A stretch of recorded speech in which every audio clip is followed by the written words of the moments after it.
Ассаламу алейкум, дорогие каумасны. Приветствую вас на канале Инновации горизонтальных связей. Я Хусейн Черкиев. Сегодня я хочу сделать объявление, обращение от группы «Я полезен Ингушетии», участником которой я являюсь. Вчера в нашей группе Ахматхан Беков поднял проблему обеспечения водой в Ингушетии. Мы собрали небольшую сумму денег, связались с некоторыми водителями, которые занимаются развозом воды. Мы предполагали, что есть необходимость воды там привозить там на какие-то перекрестки, чтобы люди, там у кого там канистры есть, фляги, там ведра, кому нужно, ее разбирали таким образом воду. Но насколько нам сообщили вот водители, некоторые люди, такого рода проблема не стоит. Людям нужна в основном вода, чтобы там, для скотины, для полива огородов, для стирки, большой объем воды, то есть питьевую воду люди для себя сами там доставляют с родников, там, с разных мест. Здесь у нас возникли вопросы. Жителям Республики Ингушетия обращаемся с просьбой помочь в этом вопросе. Тех, кто нуждается в воде для своих нужд, сообщайте нам. Под этим видео будет ссылка на группу WhatsApp. Она будет временная, как бы такая небольшой оперативный штаб, где мы будем собирать информацию. Конечно, наверное, всем нуждающимся в воде мы помочь не сможем, но по мере нашей возможности вопрос стоит о том, что одну-две машины в день там, до конца лета какая-то проблема может существовать. Мы это на себя берем и одновременно приглашаем принять участие в решении этих проблем и других жителей республики, людей, живущих в диаспорах. Сейчас есть возможность связаться, помочь таким образом, потому что вот когда у нас была ситуация с водителями, которые остались в Ингушетии, была очень хорошая инициатива, мы проезжающим помогали, но и тем более будет некрасиво это выглядеть, когда мы своим соплеменникам, своей республике с водой не можем помочь.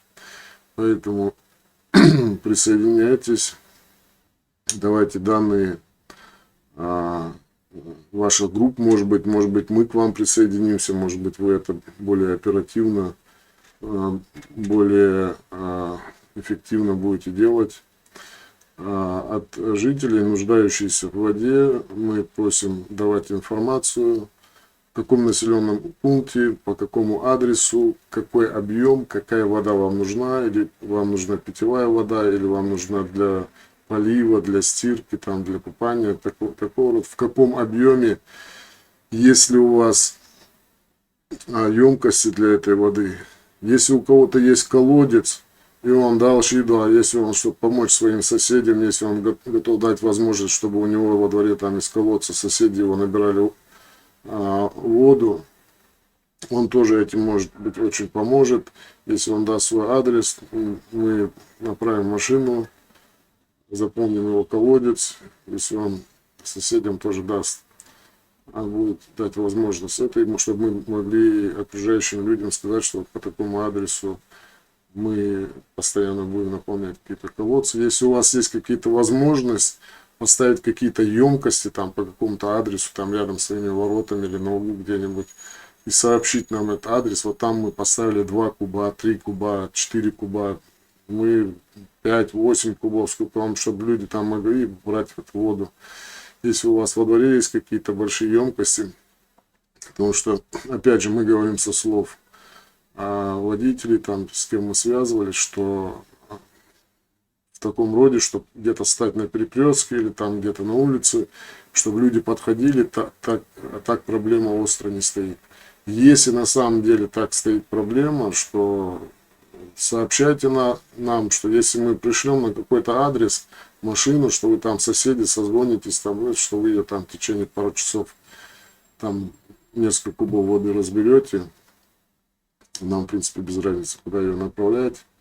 Просто водители не бывают согласны там сутками стоять и ждать, пока у них разберут воду и сливать ее потом, потому что она никому не нужна. Поэтому присоединяйтесь, помогайте нам. Еще раз напоминаю, под видео будет ссылка в группу WhatsApp, куда вы можете сообщить конкретную информацию, в каком населенном пункте, по какому адресу, какой объем, какой воды вам нужен, как вы ее можете, чтобы машина подъехала, разгрузилась у вас, может быть, у ваших соседей, там, может быть, это несколько адресов, потому что 8 кубов, они не всегда бывают, не в любую тару лезут, так скажем. И, конечно, те, у кого есть возможность эту проблему решить самостоятельно, они должны ее решать самостоятельно. Те люди, для кого эта проблема внезапно, там, если у кого нет возможности, нет там отложенных денег для решения этого вопроса, обращайтесь, мы по мере возможности поможем эту проблему решить.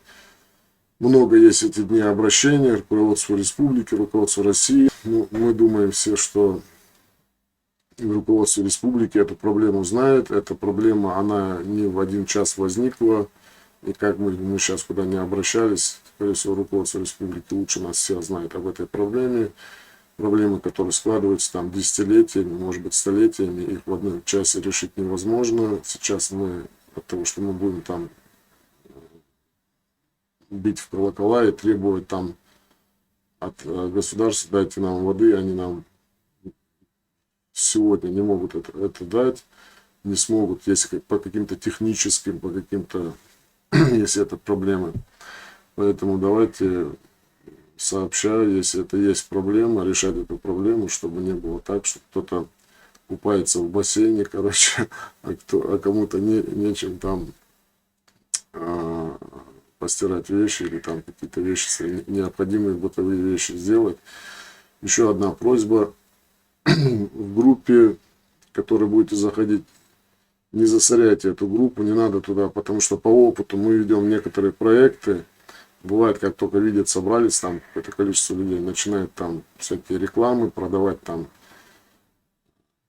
пирожные, оргтехнику, всякого рода другую вещь. Пожалуйста, просьба этого не делать.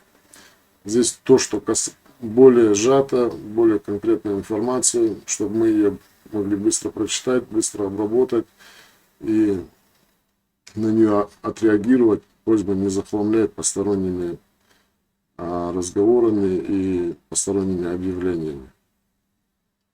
Ассаламу алейкум. Это было обращение от группы «Я полезен Ингушетии».